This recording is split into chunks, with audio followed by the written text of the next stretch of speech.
So, hello dear friends, I am Abhishek Gupta from Civil Department और आज हम BE 8 semester subject है ऐसे जिसमें हम प्लास्टिक कलर से रिलेटेड एक और नया क्वेश्चन करने वाले हैं जो कि एग्जाम में 14 मार्क्स के लिए पूछा जाता है और बहुत ज़्यादा इंपॉर्टेंट है, ठीक है, एग्जाम पॉइंट ऑफ व्यू से भी और बहुत सारे आपके अन्य एग्जाम से भी ये सब क्वेश्चन पूछे जाते हैं।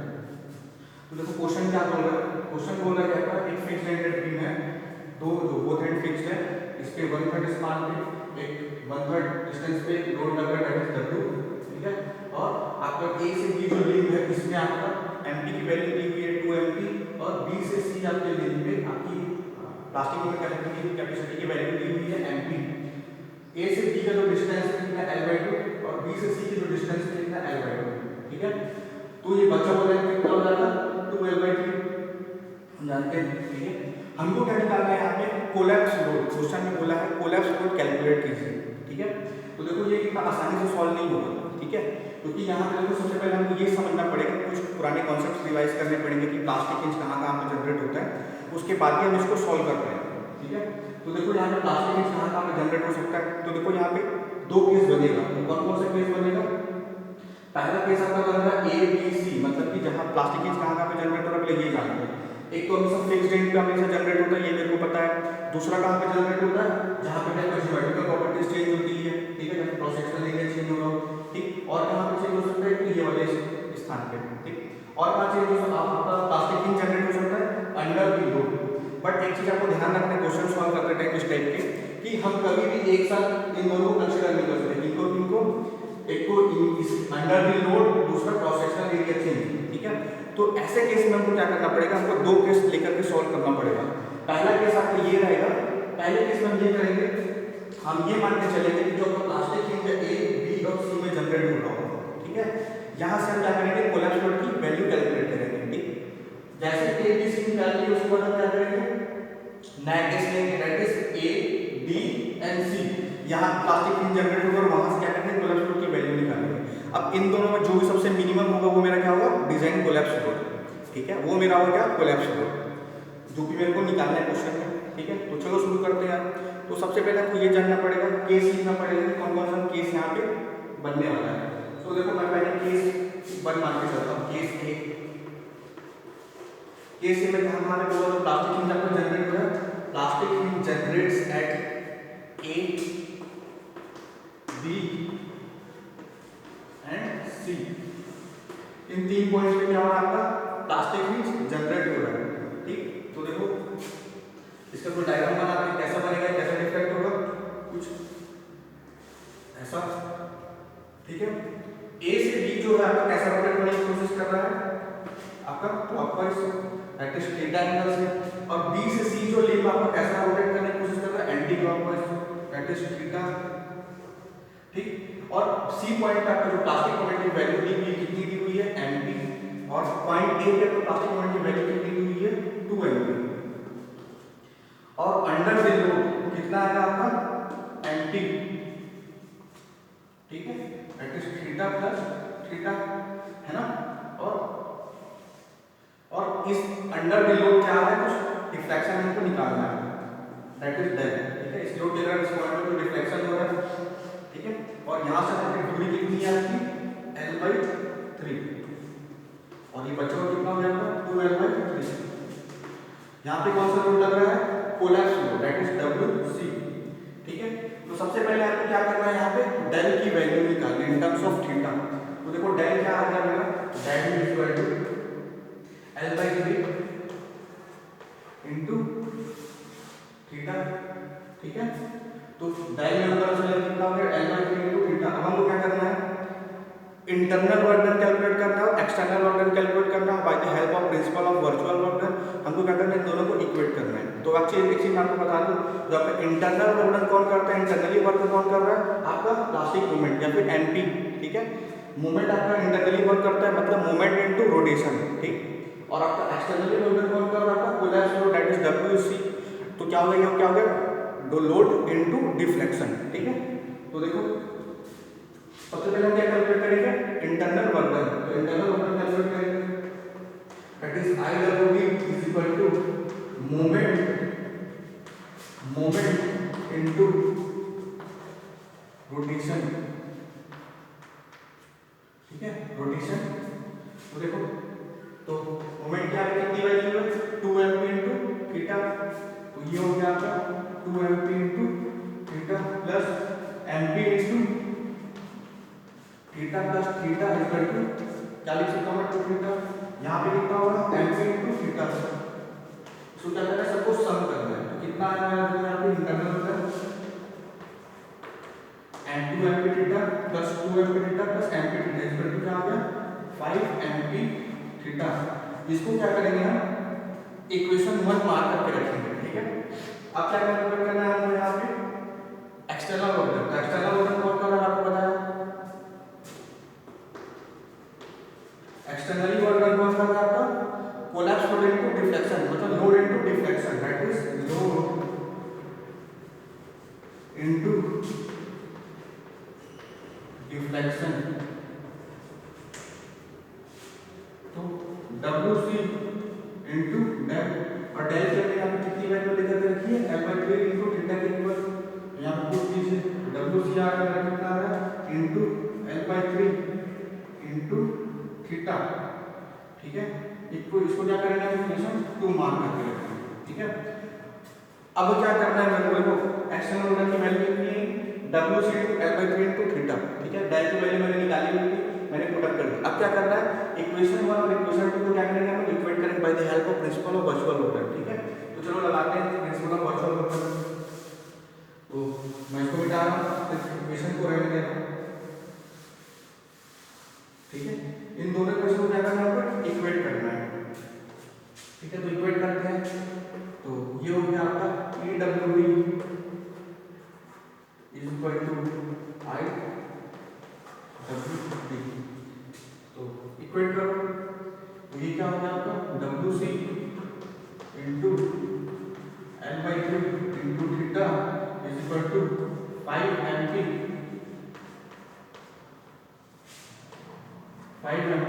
इंटू थीटा, थीटा थीटा क्या हो गया, कैंसिल हो गया, तो क्या लिख सकता हूँ, WC is equal to 5mp into 3 divided by L। तो आपका यहाँ पे कोलैप्स लोड कितना आ रहा है केस 1 के लिए, ये आ रहा है आपका 50 mp डिवाइडेड बाय L, ठीक है। कितना आ रहा है हमारा केस 1 के लिए, कितना आ रहा है आपका 15 mp बाय L, ठीक है। इसको इक्वेशन नंबर 3 मार्क करके रखो, ठीक। अब देखो इसके बाद आपका एक नया केस जनरेट हो रहा है, क्या केस जनरेट हो रहा है कि मैं ये मान के चलता हूं प्लास्टिक की का जो जनरेट हो रहा है, कहां पे जनरेट हो रहा है, अंडर द लोड, कहां जनरेट हो रहा है, अंडर द लोड। तो चलो इसका फिर क्या करना पड़ेगा, मेरे को केस 2 लिखना पड़ेगा कि जो आपका प्लास्टिक जनरेट हो रहा है हमेशा कहां पे जनरेट होगा, फिक्स्ड एंड पे जनरेट होगा, और under the load, under the load मतलब कहां पे, इस वाले, ठीक है, इस पॉइंट के नीचे। तो सबसे पहले क्या करना पड़ेगा, इसका डायग्राम बनाना पड़ेगा, चलो डायग्राम बनाते हैं।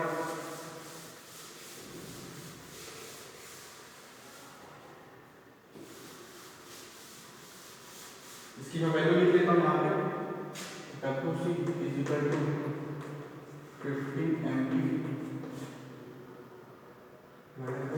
ठीक है। तो चलो केस 2 सॉल्व करते हैं। केस 2 में क्या आ रहा है, केस 2 क्या बोल रहा है, A D and C, ठीक है।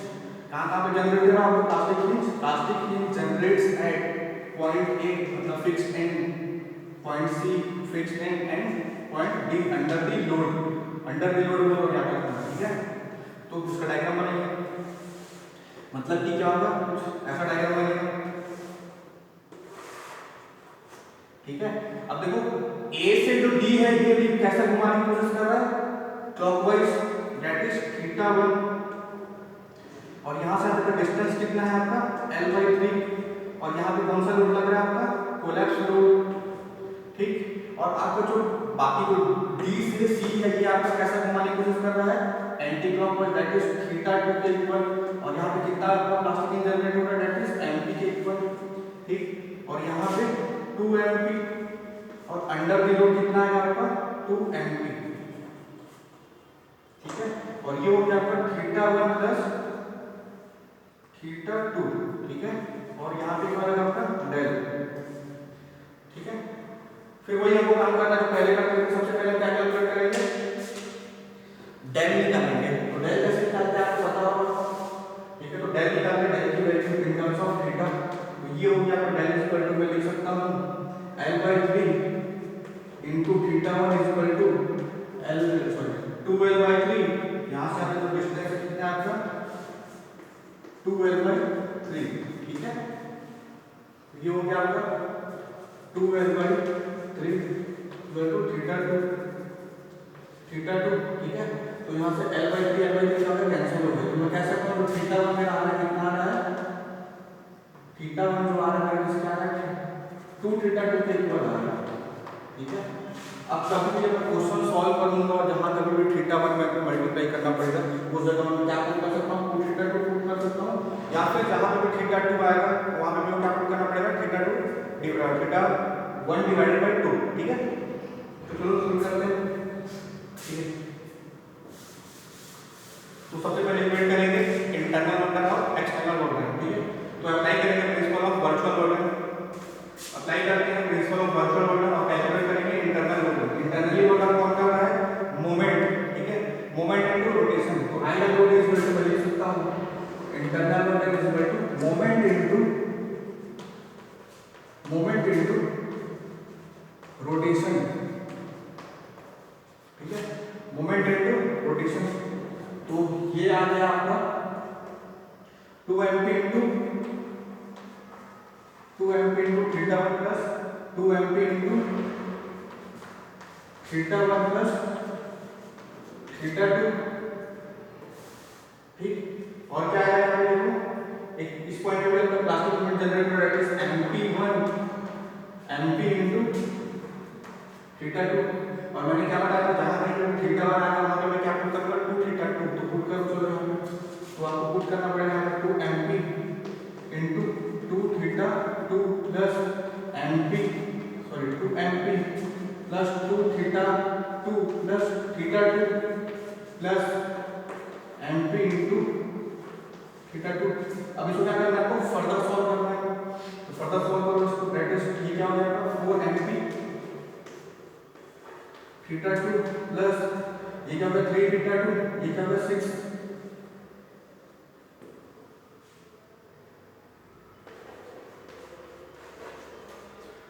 दो दूनी 4 और एक 5, सॉरी 2 दूनी 4 और 4 और 6, ठीक है। फिर आगे सॉल्व करो इसको, कितना है ये mp इनटू थीटा 2, ठीक है। तो चलो आगे सॉल्व करते हैं। तो कितना आ गया आपका 11mp थीटा 2, ये क्या है आपका इंटरनल वर्डन, कितना आ रहा है आपका 11mp थीटा 2। इसको क्या करेंगे आप, इक्वेशन 1 मार्क करके रख लीजिए केस 2 के लिए, ठीक है। इसको मैं मिटाने के लिए जा रहा हूं, ठीक है। केस 1 के लिए हमारा कितना है, सॉरी केस 2 के लिए हमारा इंटरनल वर्डन कितना है 11mp थीटा 2, ठीक है। अब हमको क्या कैलकुलेट करना है, एक्सटर्नल वर्डन।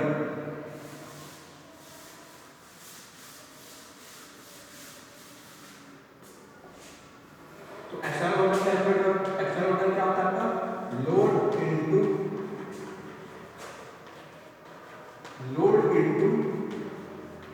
डिफ्लेक्शन, है ना, यही होता है। तो कौन सा load, collapse load, that is WC into del. Del हमको क्या लेना है, L/3 ले सकता हूं मैं 2L, sorry L/3 into theta 1 ले सकता हूं, 2L/3 थीटा डेल ले सकता हूं, ठीक है। तो हम यहाँ पे डेल की वैल्यू कंसीडर करेंगे वेट, ठीक है। तो चलो आगे बढ़ते हैं। तो मान लो मैं यहाँ पे WC की वैल्यू कंसीडर करता हूँ इनटू ये हमारा डेल कितना आता है यहाँ पे 2L/3, एक्सटेंड निकालेंगे डेल की value, del is equal to L/3 into theta 1 is equal to 2L/3 into theta 2, L/3 यहाँ से क्या होगा कैंसिल हो गया, थीटा 1 क्या है आपका 2 थीटा 2, ठीक है। तो मान लो मैंने डेल की वैल्यू यहाँ पे कितनी रख ली 2l/3 इंटू थीटा 2 मैंने यहाँ पे रख लिया, ठीक है, क्योंकि सारा वैल्यू मेरे पास किस में है इन टर्म्स ऑफ थीटा 2, इसलिए मैंने यहाँ पे क्या कंसीडर किया 2l/3 इंटू थीटा 2, ठीक है। तो इक्वेट करो दोनों को, ये होगा आपका इक्वेशन 2, किसके लिए आपका केस 2 के लिए इक्वेशन 2 है। अब क्या करना है दोनों को हमको इक्वेट करना है, चलो इक्वेट करते हैं, ठीक है। तो मैं इसको यहाँ पे लिख देता हूँ external work is equal to WC into 2l/3 into theta 2, that is equation 2। और अब इन दोनों को क्या करेंगे इक्वेट करेंगे, ठीक है। तो इक्वेट करने के लिए क्या करना पड़ेगा मेरे को, इक्वेट करते हैं EWD is equal to EWD, ठीक है। तो इक्वेट करो 11 MP into theta 2 is equal to क्या होगा WC into 2l/3 into theta 2, theta 2 से क्या होगा कैंसिल आउट हो गया, और यहाँ पे क्या आ गया आपका मैं ऐसा लिख सकता हूँ WC into 2l/3 is equal to 11 MP, ठीक है। तो वहाँ पर WC इज इक्वल टू क्या होगा 11 MP इंटू 3 और डिवाइडेड बाय 2l, ठीक है। तो WC की वैल्यू कितनी आ गई, ये आ रहा है आपका 33 MP डिवाइडेड बाय 2l, ठीक है। ये हो गया हमारा केस 2 के लिए कोलैप्स लोड की वैल्यू कितनी आ रही है 33 MP and 2l, ठीक है। अब देखो इन दोनों में कंपेयर करो कि सबसे कम वैल्यू कौन सी है, जो भी इन दोनों में से सबसे कम वाली वैल्यू होगी वो होगी मेरी कोलैप्स लोड, ठीक है। और क्वेश्चन में आपको ये निकालने की जरूरत है कि कैलकुलेट कीजिए कोलैप्स लोड किसके लिए, इस फिक्स हैंडेड बीम के लिए, ठीक है। तो ध्यान रखना क्या कंक्लूजन लिखना, कंक्लूजन ये लिखना कि जो दो केस था हमारे पास, इन दोनों केस में जो भी सबसे कोलैप्स लोड की सबसे कम वैल्यू आएगी वो होगी मेरी collapse load for the given beam, ठीक है। तो इस तरह से सवाल हमारा न्यूमेरिकल सॉल्व हुआ दो केस में, ठीक है। तो आपको आगे भी ऐसे सॉल्व करने हैं, और कोई डाउट होता है तो आप डायरेक्टली अपने को मैसेज कर सकते हैं, नोट्स आपको प्रोवाइड कर दिया गया, ठीक है। नहीं समझ में आता तो आप पूछिए। So thank you.